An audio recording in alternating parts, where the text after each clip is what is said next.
Y hubo una respuesta de Abraham también a esto, ¿no? Yo pensaba que esto era una idea de quién, ¿de Abraham? No. Acá nos dice claramente que no fue algo que se le ocurrió a Abraham, sino que fue una idea de Dios.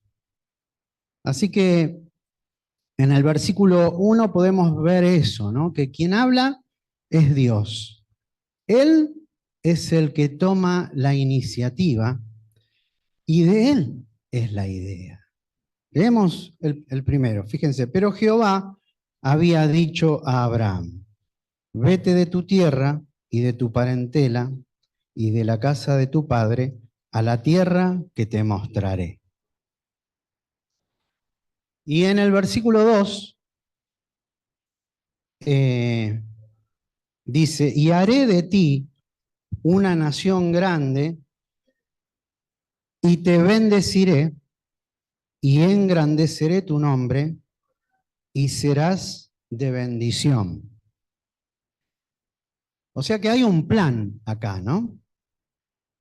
Es un plan, digamos, que involucra a Abraham, pero no termina en él.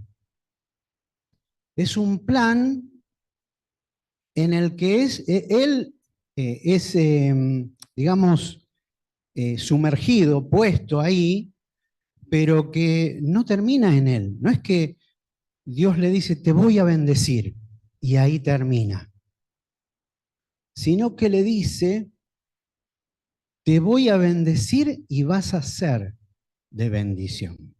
Fíjense que es muy importante esto, ¿no? Porque muchas veces oramos, Señor, te pido que me bendigas, ¿no? Eh, o te pido que bendigas a fulano de tal, y ese es el fin último, ¿no? De que me bendiga Dios o que bendiga a una persona determinada y nada más. Pero la bendición de Dios va más allá de lo individual, va más allá de uno mismo, ¿no? Eh, Dios le dice a Abraham, yo te voy a bendecir y vas a ser de bendición.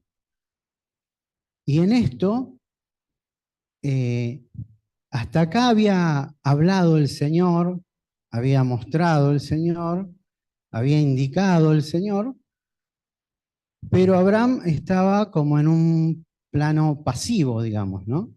Solo de escuchar, solo de recibir, pero el hecho de decirle que él iba a ser de bendición, ya lo saca de ese lugar pasivo y lo coloca en un lugar activo, digamos, ¿no? Y esto también me llamaba la atención porque eh, Dios tiene un plan en el que nos quiere involucrar. Involucrar con todo lo que somos y con todo lo que tenemos, ¿no? Porque le dice a Abraham que todo tiene que dejar su tierra, su cultura, su país, sus parientes, ¿no? Tiene que vaciarse para ser lleno de algo totalmente nuevo que viene de Dios. Qué maravilloso plan, ¿no? Eh, Dios quiere bendecirnos. Dios tiene buenas intenciones con nosotros. Esos son los pensamientos de Dios para nosotros. A Jeremías le dijo eso, mis pensamientos son de bendición para vos, ¿no? Eh, Después en el versículo 3 dice, bendeciré a los que te bendijeren y a los que te maldijeren, maldeciré, y serán benditas en ti todas las familias de la tierra. Qué tremendo el alcance de la bendición de Dios. qué tremendo lo que Dios pone en nosotros. Simples vasos, ¿no? Que todo lo que necesita ese vaso es estar vacío para poder ser lleno del plan y de la gloria de Dios. Lo vemos acá, lo vemos en Abraham, ¿no? Y dice que lo va a bendecir, pero que él va a ser de bendición. Y en él, dice, serán benditas, ¿cuántas? Un montón de familias, un barrio entero, una provincia, un país, un continente, no, todas las familias de la tierra. Gloria a Dios, ¿no? Dice, ¿y serán en quién benditas? En ti, le dice Abraham, todas las familias de la tierra. Y tranquilamente yo pensaba, Dios lo podía hacer sin que Abraham participara de esto. Pero es maravilloso el amor de nuestro Padre, de nuestro Dios, ¿no? Que nos involucra en la tarea. Qué maravilloso eso, ¿no?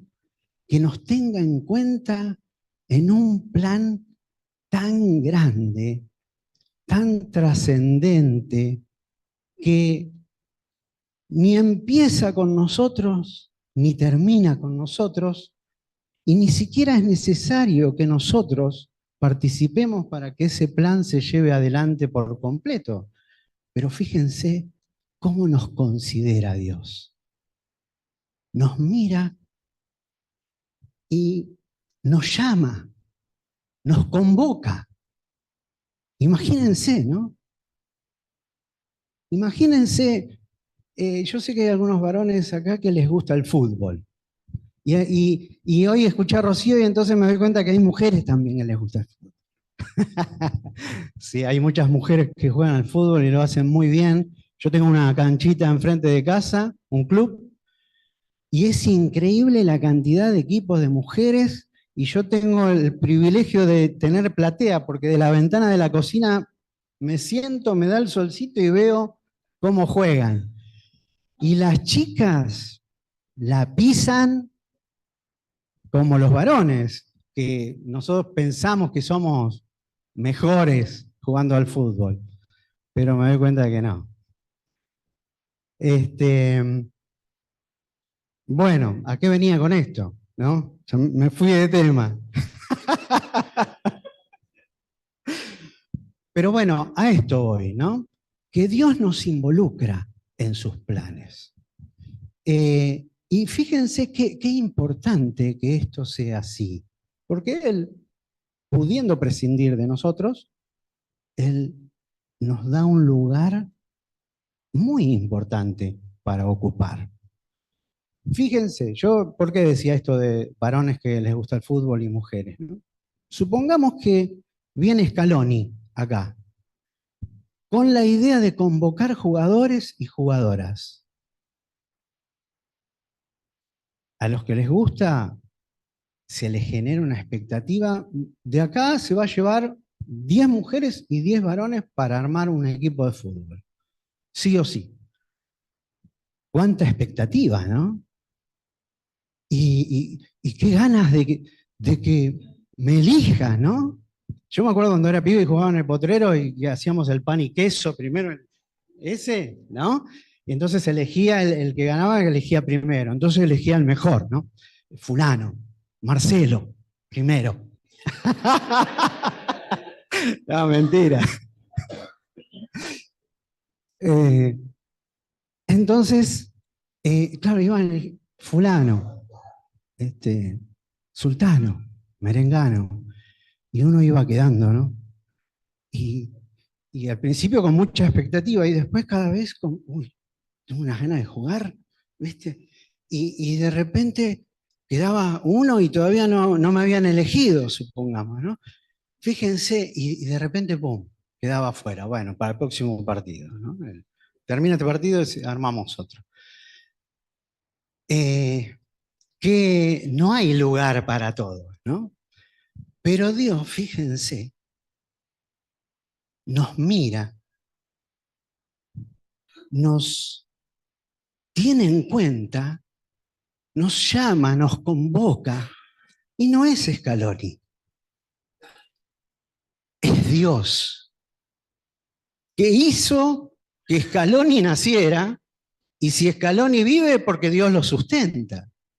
Ese es el que nos llama, el que nos convoca. Si tomamos conciencia de quién es el que nos llama, ¿no? A veces creo que yo soy inconsciente y necesito tomar conciencia de esto, ¿no? Quería leer otro pasaje que está en Éxodo, que habla de también otro que fue convocado por el Señor, y es Moisés. En Éxodo 3, del 1 al 12 voy a leer.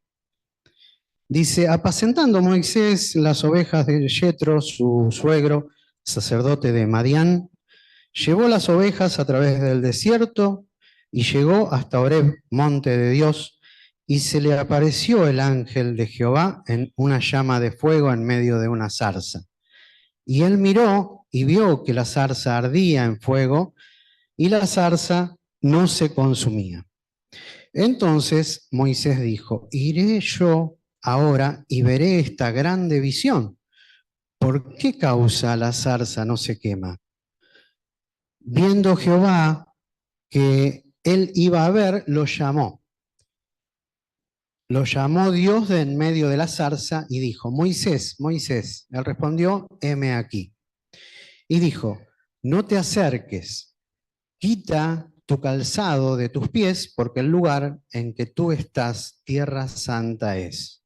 Y dijo, yo soy el Dios de tu padre, Dios de Abraham, Dios de Isaac, y Dios de Jacob. Entonces Moisés cubrió su rostro porque tuvo miedo de mirar a Dios.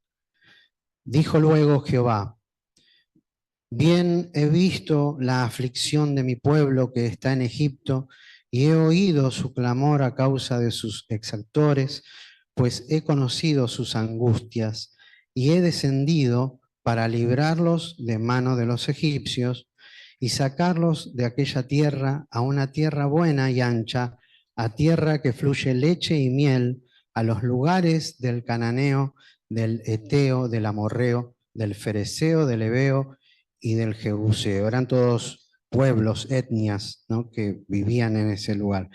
El clamor, pues, de los hijos de Israel ha venido delante de mí, dijo Dios. Y también he visto la opresión con que los egipcios los oprimen. Ven, por tanto, ahora y te enviaré a Faraón para que saques de Egipto a mi pueblo, los hijos de Israel. Entonces Moisés respondió a Dios, ¿quién soy yo para que me vaya a Faraón y saque de Egipto a los hijos de Israel? Y él respondió, ve, porque yo estaré contigo. Y esto te será por señal de que yo te he enviado. Y sigue, ¿no? Dios explicándole a Moisés el plan. Y vuelvo a hacer las mismas preguntas que nos hacíamos con Abraham, ¿no? ¿Quién habla acá? Dios. ¿De quién es la iniciativa? De Dios. ¿De quién es la idea de salir de un lugar a otro? Del Señor, ¿no? Fíjense que son las mismas preguntas que nos hacemos con Abraham, nos podemos hacer también con Moisés y es la misma respuesta, ¿no? Es Dios. Hay un plan también de Dios. Es un plan que no termina ni en Abraham, ni en Moisés, ¿vieron? ¿Y quién es el que lleva adelante este proyecto? Yo voy a ir con vos, le dicen. Es Dios, siempre es Dios. Y yo pensaba en esto, porque Moisés, por lo que dice el relato bíblico, parece como que no, nunca se había encontrado con Dios, por lo menos de esa manera, ¿no? Entonces, pensaba en esto, ¿no? Porque Moisés, muchos años antes de este momento, él vivía en Egipto, ¿no? Y él un día salió a caminar por las calles de Egipto y vio que un egipcio maltrataba a uno de los israelitas, al pueblo que él pertenecía. Si bien él había sido criado por los egipcios, él sabía que no era egipcio, que él era israelita, ¿no? Entonces vio que un egipcio maltrataba a un israelita y ¿qué hizo? Una bronca, y hizo justicia por mano propia, ¿no? Mató al egipcio eh, para defender a este que estaba siendo sometido, ¿no? Y lo enterró por ahí. Y después vio que dos israelitas se peleaban entre sí. Dice, che, pero ustedes no se tienen que pelear, ustedes son del mismo bando, ustedes son del mismo pueblo, ustedes son hermanos. Y entonces uno de los dos le dice, ¿y vos quién te crees que sos? ¿Qué sos? ¿Nuestro juez? Dice, "Si yo sé que vos mataste a un egipcio, ¿no?". Y claro, cuando se da cuenta, Moisés tiene miedo de que sea denunciado y se fue lejos. Y vivió y se olvidó de Egipto. Pero yo pensaba esto, ¿no? Eh, todo es de Dios, todo viene de Él. Y no hay nada que nosotros podamos ofrecerle desde nosotros mismos. ¿Por qué pensaba esto? Porque Moisés tenía como un sentir de justicia, ¿no? Y lo vemos en estas situaciones que había tenido en Egipto antes de huir. Y él pensaba que podía llevar adelante eh, la justicia, digamos. Pero obviamente no le alcanzó para nada, ¿no? Pero lo maravilloso es esto, que Dios lo llama a hacer eso en aquel lugar y con esa gente. Pero ahora es Dios el que lo llama. No es que Él se manda solo, porque cuando se mandó solo, así le fue. Pero ahora Él tiene un encuentro personal, íntimo con Dios. Dios se revela, Él le dice, yo soy el Dios de Abraham, de Isaac, de Jacob. Se da a conocer y le comunica el plan que tiene. Imagínense, hasta ahí Moisés escuchaba nomás, ¿no? Tremendo, qué bárbaro, ¿no? Lo que va a hacer Dios. Bueno, ahora tenés que ir vos, le dice. Y ahí Moisés habrá hecho unos pasos para atrás, ¿no? Y le dice, no, no, pero no, no, te habrás confundido de persona. No, no soy yo, yo ni siquiera puedo hablar bien, le dice, ¿no? Pero Dios insiste, la historia es muy linda, después la pueden seguir leyendo, y es a Él a quien llama, al quien convoca, a quien envía. Es Dios a Moisés. Tremendo, ¿no?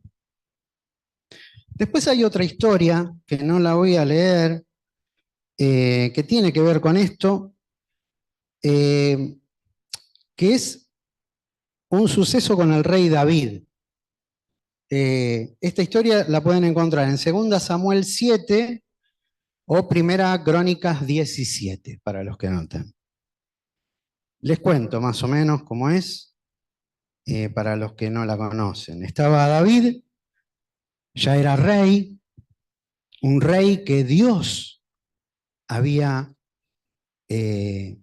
puesto sus ojos sobre él, había enviado al profeta Samuel para que lo ungiera como el próximo rey de Israel, y pasó un tiempo, él fue rey. Y Dios le dio la victoria de todos sus enemigos, sobre todos sus enemigos, ¿no? Y vino un tiempo de relax para David. Dice que él, un tiempo como de descanso, parece. Y él estaba, dice, en su palacio y se paseaba y veía las columnas de cedro, ¿no? Y tremendo.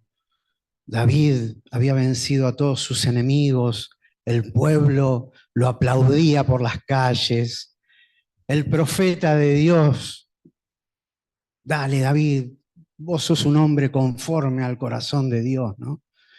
Y entonces David dice, lo llama a Natán, al profeta, le dice, yo le quiero hacer una casa. No le dice yo le quiero hacer una casa a Dios, dice, yo vivo acá en este palacio, dice, ¿no? Y, y Dios pobre está ahí en una carpita, ¿no? Y el profeta, intuyendo que era lo que quería David, dale David, dale, dale, porque Dios está con vos, hacé todo lo que tengas en tu corazón porque Dios está con vos. ¿Y qué quería David? Quería hacerle un templo a Dios, una casa a Dios, una casa a Dios, ¿no? Fíjense, ahora podemos hacer las mismas preguntas. ¿Quién habla acá? ¿Habla Dios? Es David, ¿no? Quien le dice al profeta. ¿De quién es la iniciativa? ¿Es de Dios? ¿De quién es la idea? Es de David. De él es ese plan. Entonces, eh, iban a disponer todo para hacerle una casa a Dios, como si Dios, ni los cielos de los cielos lo pueden contener, y David le quería hacer un favor a Dios, pobre, porque Dios estaba en una carpa. Qué visión equivocada, ¿no? Entonces, y cómo confundió también a Natán, porque Natán le decía que él era quien hablaba por Dios, le dice, vos dale para adelante porque Dios está con vos, le dice, ¿no? Y esa misma noche Dios le habla al profeta Natán y le dice, anda y decile a David, mi siervo, ¿saben lo que es siervo, no? Mi siervo, mi servidor, yo soy el Señor, le está diciendo, ¿no? Andá y decile a David, mi siervo, que él no me va a edificar una casa donde yo habite, porque yo no le pedí eso. Yo no, eso no, es una ocurrencia de él. Andá y decirle que no pierda tiempo, que está equivocado y que está agrandadísimo a David. Andá y bajale el copete. ¿Por qué? Porque le dice, decile a David que yo lo tomé a él. ¿De dónde? De detrás de las ovejas. Ni los hermanos daban un peso por David, ni su propio padre, ¿no? Dice, decirle a David que yo lo tomé de detrás de las ovejas para que fuese príncipe no rey, príncipe sobre mi pueblo Israel, porque el rey es él. Y David sabía que él no era la autoridad máxima, que había una autoridad sobre él que era el verdadero rey. Así que le tiene que recordar que él no era el rey. Fíjense, ¿no? Entonces, va Natán, le dice todo esto a David, y David como que habrá quedado descolocado, pero eso lo ayudó a ponerse en el lugar que él debía ponerse. Y le dice, ¿no? Dice que él escucha todo lo que el profeta le dice, y dice que él entonces entra en la presencia del Señor y dice, Señor, ¿quién soy yo? ¿Y qué es mi casa para que me hayas traído hasta este lugar y me hayas dado un nombre grande entre los hombres? Y encima me prometes una descendencia. Ahí David volvió al lugar que le correspondía delante de Dios, ¿no? Qué tremendo, ¿no? Un hombre de Dios, David, un hombre conforme al corazón de Dios. Pero no nos confiemos, hermanos, no nos confiemos. Tenemos que estar delante de Dios siempre, todo el tiempo. Donde corremos la mirada, volvemos a la miseria de donde hemos salido. Volvemos a la oscuridad de donde Dios nos sacó. Estemos atentos a esto, ¿no? Tenemos que responder a lo que Dios nos llama. Tenemos que responder a eso y no a otras cosas. Tenemos que mantenernos mansos y humildes delante del Señor. Por eso Jesús decía, aprendan de mí que soy manso y humilde de corazón. Quería leer entonces, porque hasta acá hablamos de Abraham, ¿no? Hablamos de Moisés, hablamos de David, pero Dios los llamó a ellos, pero también nos llama a nosotros. Él nos convoca para que formemos parte de su familia, para que seamos sus hijos, para que comprendamos las riquezas de la gloria de su herencia. Gloria a Dios. Qué tremendo, ¿no? Y quería leer Efesios, porque hasta acá, como decía, habíamos hablado de personas de muchos años atrás, de otros lugares incluso, pero Dios nos habla a nosotros hoy. Y en Efesios, que es un libro que me está gustando cada vez más, porque lo estoy leyendo hace un tiempo y siempre encuentro tesoros nuevos, ¿no?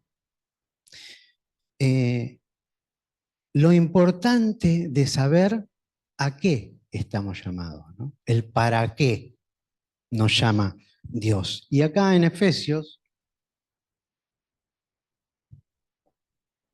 tenemos algunas cosas que nos aclaran. En Efesios, el capítulo 1, fíjense en el versículo 4, dice, dice que Él nos escogió en Él antes de la fundación del mundo, y dice ¿para qué? Dice, para que fuésemos santos y sin mancha delante de Él.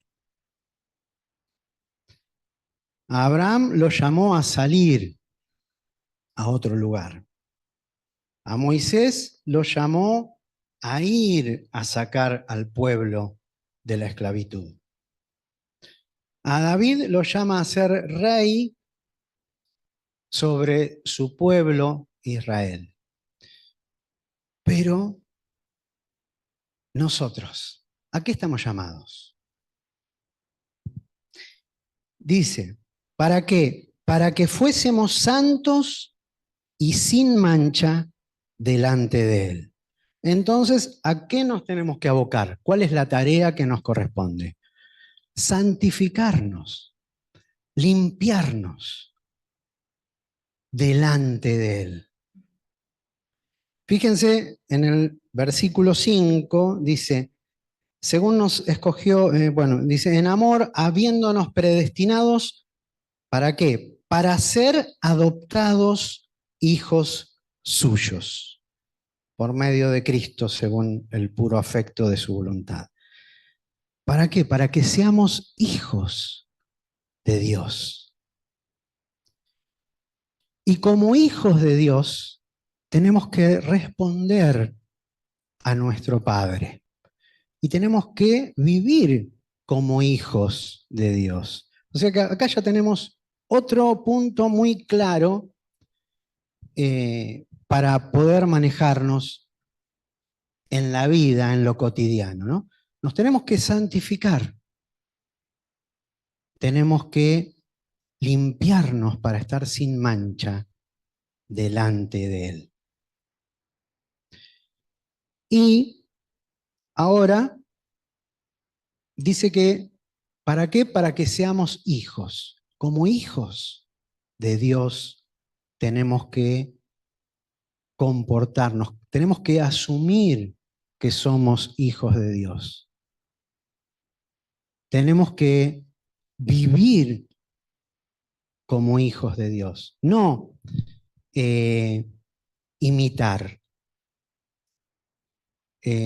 no adoptar algunas costumbres o algún tipo de vocabulario, ¿no?, evangélico, sino que nosotros nos tenemos que asumir hijos de Dios. Si solamente adoptamos formas, vamos a ser, como decía Jesús, un sepulcro pintado de blanco.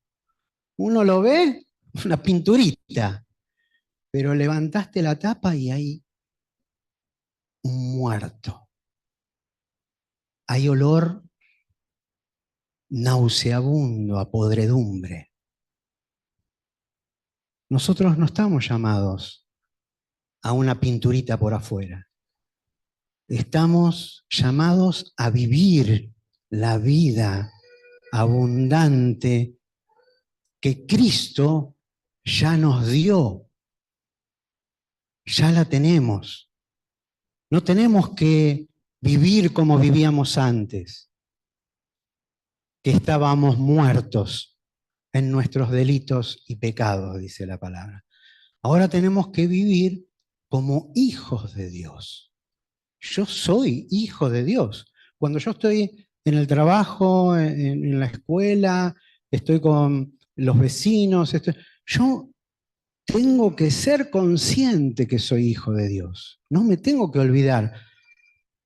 Y mucho menos esconder que soy hijo de Dios. Disimular. No, a ver si se dan cuenta que yo creo en Dios. Y bueno, entonces ahí hay otro problema, ¿no?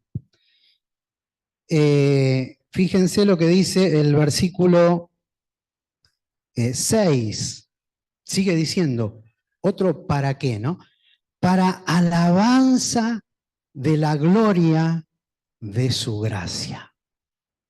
Alabanza de la gloria de su gracia.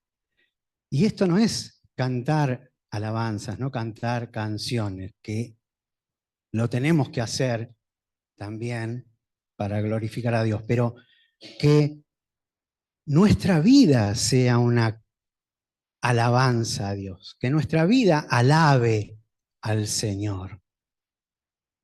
¿Se entiende? para alabanza de la gloria de su gracia. Fíjense en el 12, dice, a fin de que seamos, o sea, para que seamos, para alabanza de su gloria. Lo vuelve a remarcar, ¿no? Y en el 14 dice que Él nos da el Espíritu, ¿no? Que es una garantía y un adelanto de la herencia que vamos a recibir. Dice que el Espíritu es las arras de nuestra herencia. Arras es eso, ¿no? Es como una garantía y a la vez un adelanto de lo que vamos a recibir próximamente, ¿no? Hasta la redención de la posesión adquirida para alabanza de su gloria. Para eso estamos, para alabanza de su gloria. Y para alabar la gloria de Dios tenemos que ser conscientes de lo glorioso que es. Tenemos que abrir nuestros ojos ante Él y maravillarnos, y ahí la alabanza va a brotar como un río caudaloso en nuestras vidas. Tanto que vamos a alabar en tiempos de alegría y en tiempos de aflicción. Porque la alabanza de la gloria de Dios no depende de nuestra situación ni de nuestro estado, sino que depende de Dios, que está lleno de gloria. Ese es el motivo de nuestra alabanza. Yo no tengo que alabar a Dios solamente cuando me sale una buena. Uy, me saqué un 10 en el examen. Aleluya, gloria a Dios. Y está bien hacerlo. Alabo al Señor. Gracias, Señor. Me saqué un 10. ¿Cuándo me saco un 10? Me saqué un 10, Señor. ¿No? Y uno alaba al Señor. Y de repente me saco un 2. Y me empiezo, ¿no?, a quejar, ¿no? Yo sabía, ¿no? Pero el profesor no, es una basura, ¿no? No, este compañero que me tocó en el equipo para hacer esta tarea, tiró todo para atrás, ¿no? Digo un ejemplo, ¿no? Puede ser en el trabajo, puede ser en el vecino, ¿no? Se rompió un caño maestro del gas y, eso, tuvo la culpa del primero D, ese soy yo. Una vez tuvimos como 30 días sin luz en el departamento, pleno verano. Yo creo que nunca hizo tanto calor como ese verano. Llamé a un electricista para que me arregle unas cosas, me las arregló, pero se ve que tocó algo que dejó sin luz a todo el edificio y explotó no sé qué cosa, que no la podría arreglar cualquier electricista. Llamábamos a Edesur, ¿no? Imagínense, ¿saben que no podíamos dormir del calor?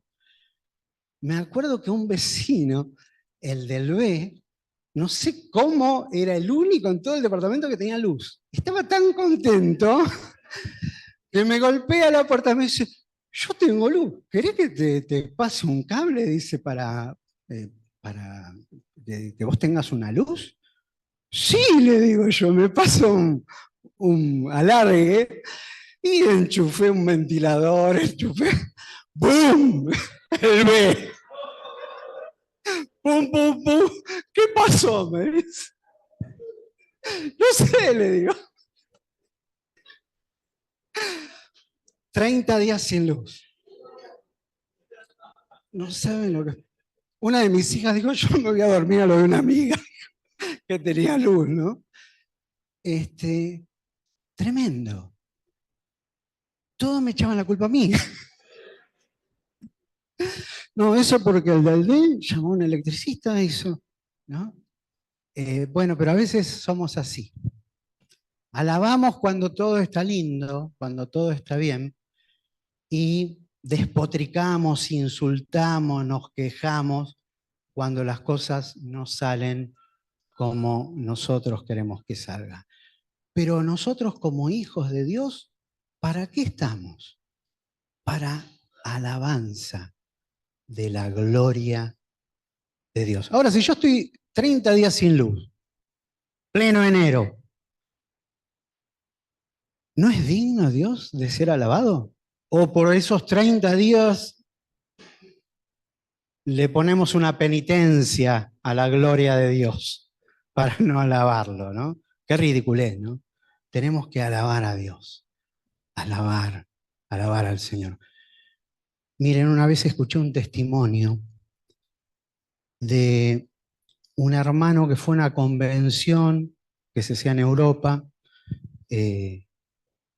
Entonces, algunos pasaban y daban testimonio, ¿no? Cosas importantes.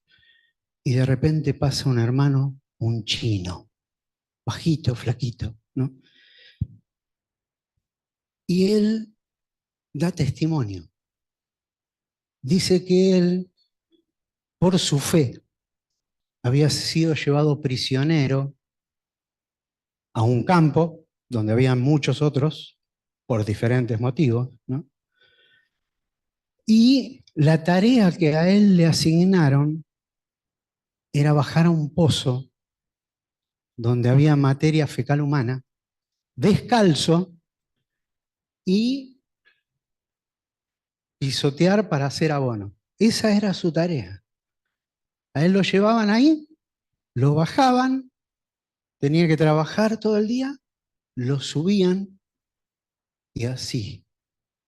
No sé cuánto tiempo. Pero él contaba que había una alabanza que él cantaba siempre, ¿no? Y contó cuál era. Había una alabanza en su corazón. Fíjense, este no es que le cortaron la luz 30 días. Fíjense, tenía motivos para alabar a Dios. Era un hijo de Dios. Gloria a Dios, ¿no? Si no nos asumimos como hijos, ¿cómo podemos ejercerlo, no? Eh, Efesios 4:1 dice así: yo pues, preso en el Señor, dice Pablo, preso en el Señor, qué detalle, ¿no? Por algo lo dice, yo pues, coma, preso en el Señor, coma, os ruego que andéis como es digno de la vocación con que fuisteis llamados. Pablo, uno que tampoco le cortaron la luz 30 días, ¿no? Él estaba en el calabozo, y en el calabozo hay una historia que cuenta Hechos. Él estaba con otro más, con Silas, en el calabozo. Y un calabozo no es el lugar más lindo ni más cómodo, es uno de los peores lugares. Yo una vez estuve en un calabozo, gracias a Dios no estuve mucho tiempo, pero fue terrible. El olor, el momento, el estar con gente que es tremendo, ¿no? Pero ¿saben qué hizo Pablo y Silas? ¿Alguno sabe qué hizo? Alababan, había alabanza. Y dice que empezaron a alabar al Señor. Aleluya, ¿no? Gloria a Dios. Y vaya a saber qué canción habrán cantado, me imagino que habrán cantado, y el lugar empezó a temblar. La gloria, para alabanza de la gloria de su gracia. Aleluya. Y este que lo tenía muy claro, otra vez preso, le dice a los hermanos de Éfeso: yo pues, preso en el Señor. Os ruego que andéis como es digno de la vocación con que fuisteis llamados. Dios no nos llamó a nosotros a liberar al pueblo de Egipto. No nos llamó a nosotros a ser rey sobre una nación. Nos llamó a vivir como es digno la vocación que Él ha puesto en nosotros, ¿no? Por eso Pablo, él podría estar hablando de otras cosas, ¿no? De sus necesidades, de lo que necesitaba, de lo que le falta, de todo lo que los planes que tenía y no pudo llevar adelante, pero no, él dice, yo pues preso en el Señor os ruego, consciente de lo que era realmente importante, ¿no? Os ruego que andéis como es digno de la vocación con que fuisteis llamados. Por eso es importante saber para qué. ¿Para qué? En Efesios 5, del 8 al 20, lo voy a leer en esta versión, en Dios habla hoy, y ya vamos a ir terminando. Efesios 5, del 8 al 20. Dice así: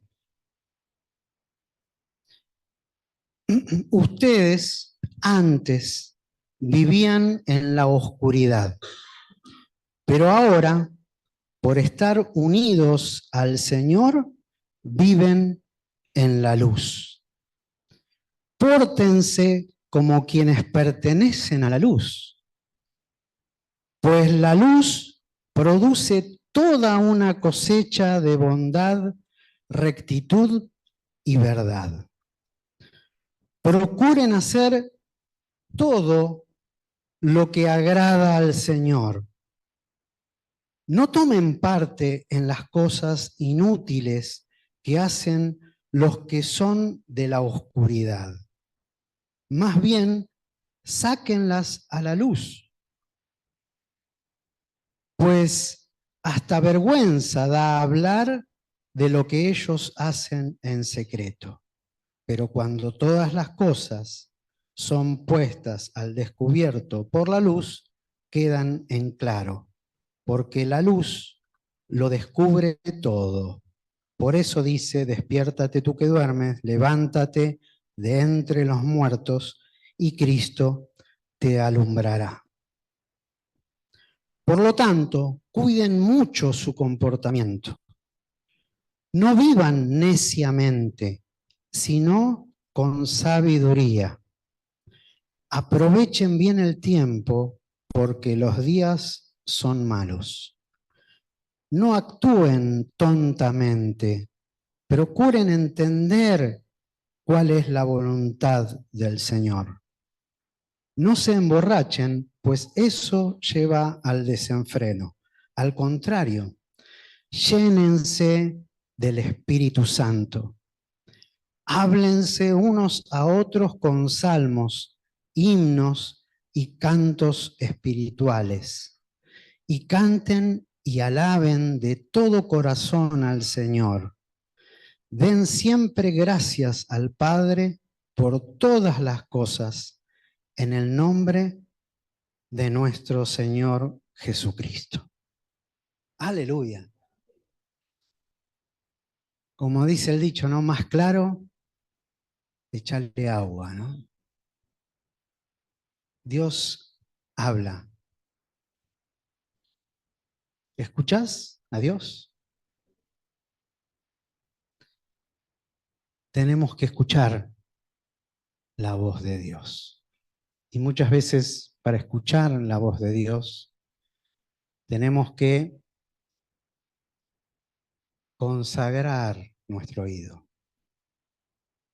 separarnos de otras voces, quitar de nosotros consejos, ideas que se nos proponen y quedar delante de Dios con humildad y escuchar su voz.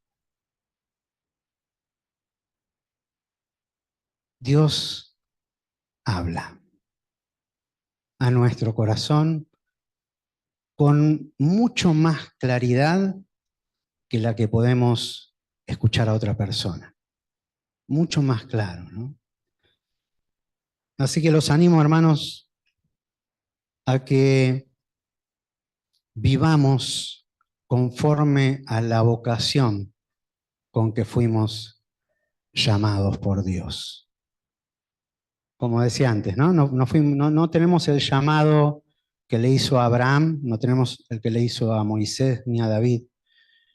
Tenemos un llamado más importante aún, porque todo eso fue hecho para que podamos llegar a este momento que es más importante todavía, que es que podamos dar gloria a Dios y que todo esté dispuesto para que todos glorifiquen a Dios.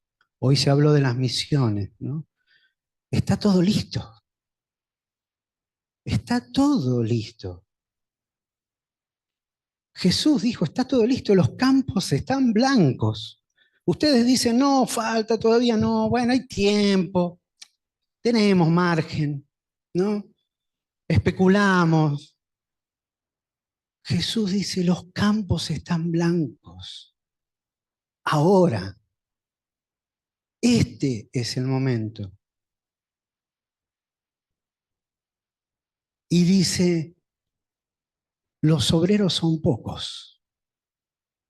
La mies es mucha, pero hay pocos para recoger la cosecha. Pídanle al Señor de la mies que envíe más obreros a la mies. Y siempre me llamó la atención esto, porque ¿cuál es el problema acá? ¿El problema es el tiempo? ¿El problema que hay que esperar? El problema es que no hay plata, que no hay recursos. ¿Qué es lo que obstaculiza el que no se lleve adelante el trabajo de este momento? Los obreros. Hay pocos, pero hay pocos que en realidad hay pocos que respondemos muchas veces, porque somos un montón. Pero el problema a veces es nuestra disposición a Dios. Es no, no llevar adelante la vocación a la que fuimos llamados. Dios nos llama a una tarea y lo único que hay que hacer es responder. Nosotros no nos tenemos que preocupar por la plata, no nos tenemos que preocupar por los corazones, ese no es, porque eso ya está hecho, eso ya está dispuesto. Lo que nosotros tenemos que hacer es responderle a Dios, responderle a Él. Así que bueno, que Dios siga hablando a nuestro corazón, nos siga guiando con el Espíritu Santo, como yo estoy convencido lo viene haciendo ya hace tiempo. Yo en lo particular, y creo que también en lo general, todos estamos recibiendo palabra de Dios. No cerremos nuestros oídos. Si oyereis hoy su voz, no endurezcáis vuestros corazones, dice la palabra. ¿Oramos?